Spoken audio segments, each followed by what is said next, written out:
क्या हुआ जब एक ईसाई राहिब ने दूर से ही उस काफिले को पहचान लिया और दौड़ता हुआ चला आया सिर्फ एक बच्चे से मिलने के लिए। चलिए जानते हैं। मक्का वापसी के बाद नन्हे मोहम्मद सल्लल्लाहु अलैहि वसल्लम के चर्चे शहर की गलियों में गूंजते रहे। लोगों की जुबान पर वही वादी का किस्सा था, पानी का दो हिस्सों में बंटना, ऊंट का सीना टेक कर बैठ जाना। हर कोई हैरान था, हर कोई सोच में डूबा था। इसी दौरान हजरत अबू तालिब ने शाम की जानिब एक तिजारती सफर का इरादा किया। काफिला तैयार हुआ, ऊंट सजे, सामान लगा। लेकिन जैसे ही रवानगी का वक्त आया, नन्हे मोहम्मद सल्लल्लाहु अलैहि वसल्लम हजरत अबू तालिब के पास आए और उनका दामन थाम लिया। उन नन्ही आंखों में एक ऐसी कशिश थी कि हजरत अबू तालिब का दिल पिघल गया। उन्होंने उसी लम्हे फैसला किया, ये बच्चा मेरे साथ जाएगा। काफिला मक्का से पर धीरे धीरे शाम की राह पकड़ी। रास्ते में एक अनोखी बात देखने को मिली। जहां जहां आप सल्लल्लाहु अलैहि वसल्लम चलते, एक छोटा सा बादल का टुकड़ा आसमान पर उनके साथ साथ चलता रहता, जैसे अल्लाह ताला ने अपने महबूब के लिए साए का इंतजाम कर दिया हो। तेज धूप में पूरे काफिले का पसीना बह रहा था, लेकिन उस बच्चे पर धूप की एक किरण भी नहीं पड़ती थी। काफिला चलता रहा, यहाँ तक कि बुसरा के मकाम पर पहुंचा।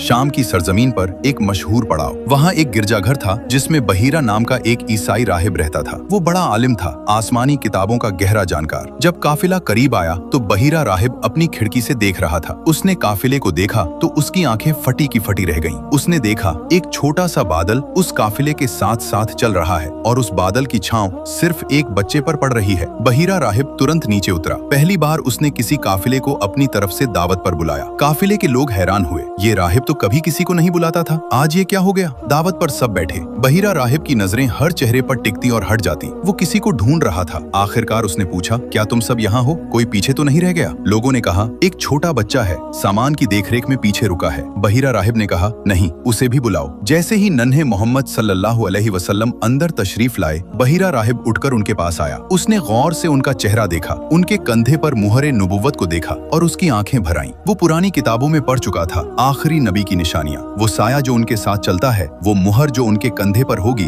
वो चेहरे की नूरानियत, सब कुछ उसके सामने था। बहीरा राहिब ने हजरत अबू तालिब से कहा, इस बच्चे का ख्याल रखना, इसमें बड़ी अजमत है, इसे किसी नजरे बद से बचा कर रखना। ये बच्चा कोई साधारण बच्चा नहीं है। हजरत अबू तालिब के दिल में जो बात पहले से थी, आज एक आलिम की जुबान से सुनकर और गहरी हो गई। उन्होंने उसी वक्त तय किया, ये सफर यहीं तक। वो नन्हे मोहम्मद सल्लल्लाहु अलैहि वसल्लम को लेकर वापस मक्का की राह पर चल पड़े। जो लोग नबी पाक सल्लल्लाहु अलैहि वसल्लम से सच्ची मोहब्बत रखते हैं, दिल से लिखिए, आई लव मोहम्मद सल्लल्लाहु अलैहि वसल्लम। और अगले पार्ट के लिए अभी सब्सक्राइब जरूर करें।